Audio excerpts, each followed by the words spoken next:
మన ప్రభువును రక్షకుడు అయిన యేసుక్రీస్తు వారి అతి శ్రేష్టమైన దివ్యనామమున మీ అందరికీ శుభం కలుగునుగాక. ఆమేన్. దేవుని బిడ్డలారా, ఈరోజు 23వ తారీఖు నవంబర్ నెల 2024 సంవత్సరము. ఈరోజు దేవుని వాగ్దానము, దుఃఖపడు వారు ధన్యులు, వారు ఓదార్చబడుదురు. దేవుడు తన పరిశుద్ధ లేఖన భాగము మీ వినికిడిలో, మీ జీవితంలో ఈ వాగ్దానాన్ని దేవదేవుడు నెరవేర్చునుగాక.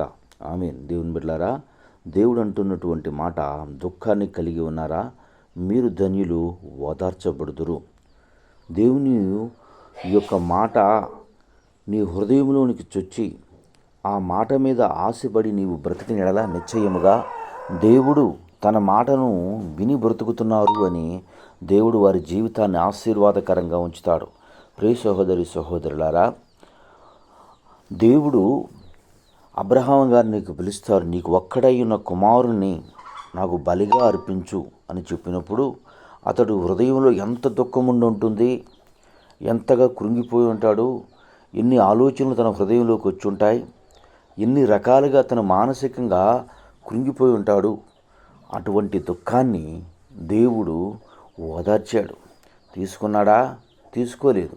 అక్కడ దేవుని మాట వింటున్నాడా లేదా అని దేవుడు శ్రద్ధగా చూస్తాడు. సహోదరి సహోదరులారా, ఒకవేళ నీ జీవితంలో దేవుని ఇష్టానుసారంగా బ్రతుకుతూ దేవుని మాటలు వింటూ బ్రతికిన వ్యక్తివై నీవు జీవిస్తున్నటువంటి నీ జీవితంలో అనుకోని రీతిలో ఆ చిత్తాన్ని నెరవేర్చే సమయంలో నీకు దుఃఖం కలుగుతుందా? దేవుడు నిశ్చయంగా నిన్ను ఓదారుస్తాడు, నిశ్చయముగా నిన్ను ఆదరిస్తాడు. నిశ్చయముగా ఆయన మాట విన్నవారిని ఆయన చెయ్యి వదిలేవాడు కాదు. అయితే సహోదరులారా, అంత దుఃఖాన్ని హృదయంలో ఉంచుకొని సైతం దేవుని చిత్తాన్ని చేయటానికి వెళ్ళినటువంటి అబ్రహాము గారి యొక్క ఆలోచనను దేవుడు ఏమాత్రము త్రోచివేయలేదు. అబ్రహాము గారికి ఏదైతే ఇష్టమో దాన్ని తన జీవితంలో నెరవేర్చాడు. తన కుమారునికి బదులుగా అక్కడ పొటేలు బలిగా అర్పించి తిరిగి క్షేమంగా తన కుమారుని తీసుకున్నాడు. ప్రియ సహోదరుడి సహోదరులారా, మీ జీవితంలో ఇటువంటి దుఃఖం దేవుని చిత్తానుసారంగా చేస్తూ బాధపడి కృంగిపోయే వ్యక్తులైతే నిశ్చయముగా యేసయ్య మిమ్మల్ని ఓదారుస్తాడు. రెండవదిగా మనం పరిశీలించుకున్నట్లయితే, దేవుని చిత్త ప్రకారము ఐగుప్తు వెళ్ళినటువంటి ఐగుప్తి జనాంగము తన పెద్దలు బోధించినటువంటి మాటను వినక కఠిన బానిసత్వంలోకి వెళితే వారు భయంకరమైనటువంటి శ్రమలో కృంగిపోయిన స్థితిలో ఉన్నారు. ఆ సమయంలో దేవునికి మొరపెట్టారు. దేవుడు వీరు దుఃఖాన్ని చూశాడు. వీరు దుఃఖాన్ని చూసినటువంటి దేవుడు మోషే గారిని పిలిపించి పాలు తేనెలు ప్రవహించు దేశానికి వీరిని నడిపించున్నాడు. ప్రియ సహోదరి సహోదరులారా, దేవుని చిత్తాన్ని నెరవేర్చకుండా నువ్వు జీవితంలో నీ పెద్దల మాట వినకుండా నీ జీవితంలో నువ్వు కష్టపడే వ్యక్తివి అయితే దేవునికి నేటి దినమంది మొరపెట్టు.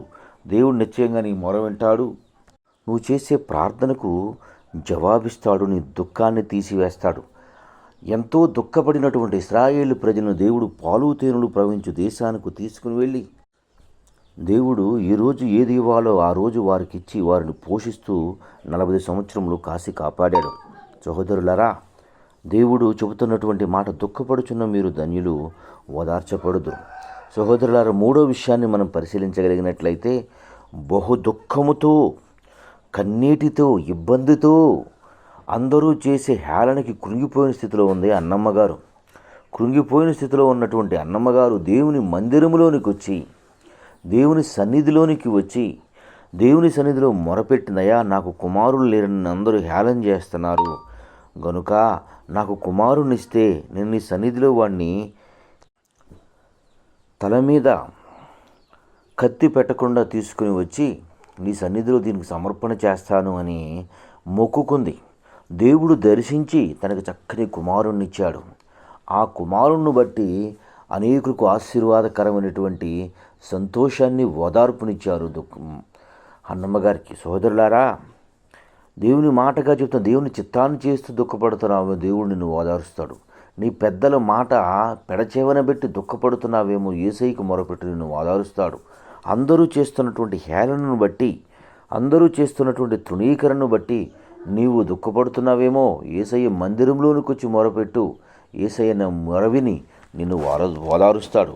సహోదరులారా, దావీదు తన జీవితంలో తనతో ఉన్నటువంటి వారు, కష్టాలతో ఉన్నటువంటి వారు, ఇబ్బందులతో ఉన్నటువంటి అదుల్లాము గుహలో ఉన్న వారందరినీ ఆయన అధిపతిగా, నాయకుడిగా నియమించాడు. నాయకుడిగా నియమించి వారికి స్వాస్థ్యాన్ని ఇచ్చి మీరు చేయమని చెప్పినప్పుడు అతడు తనతో ఉన్నటువంటి వారందరూ కూడా ఒకానొక సమయమందు తనను రాళ్ళురువి చంపాలి అనే స్థితిలోనికి వెళ్ళిపోయారు. ఎంతో కృంగిపోయినటువంటి దావీదు దుఃఖముతో దేవుని సన్నిధిలో మొరపెట్టాడు. తిరిగి పొందుకోగలిగాడు. సహోదరులారా, మీ జీవితంలో కూడా ఇటువంటి దుఃఖం కలిగిన వ్యక్తులు అయితే నిశ్చయముగా దేవుడు మిమ్మల్ని ఓదార్చి సంతోషపరచు కృప దేవుడు మీకు అనుగ్రహించునుగాక. ఆమేన్. తండ్రి, నీకు వందనాలు, స్తోత్రములయ్యా. నేటి ఉదయకాలం మందు నీ బిడ్డలైన వారు అందరు బిడ్డలు ఈ మాటలు వినుచున్నారు. వారందరి జీవితముల్లో తండ్రి వాగ్దానం నెరవేర్చి సంతోషపరిచి నీ కాపుదల్లో నీ కృపలో వాడుకుని భద్రపరచమని యేసయ్య నామం పేరిట ప్రార్థన చేయుచున్నాను మా పరమ తండ్రి. ఆమేన్. తండ్రి అయిన దేవుని ప్రేమయు, కుమారుడైన యేసుక్రీస్తు వారి కృపయు, పరిశుద్ధాత్మ తండ్రి అన్యోన్య సావాసం ఇప్పుడును ఎల్లప్పుడూ సనంతో సదాకాలం తోడండి వెంబడించి నడిపించును గాక. ఆమేన్. God bless you. దేవదేవుడు మిమ్మల్ని దీవించి ఆశీర్వదించును గాక. ఆమేన్.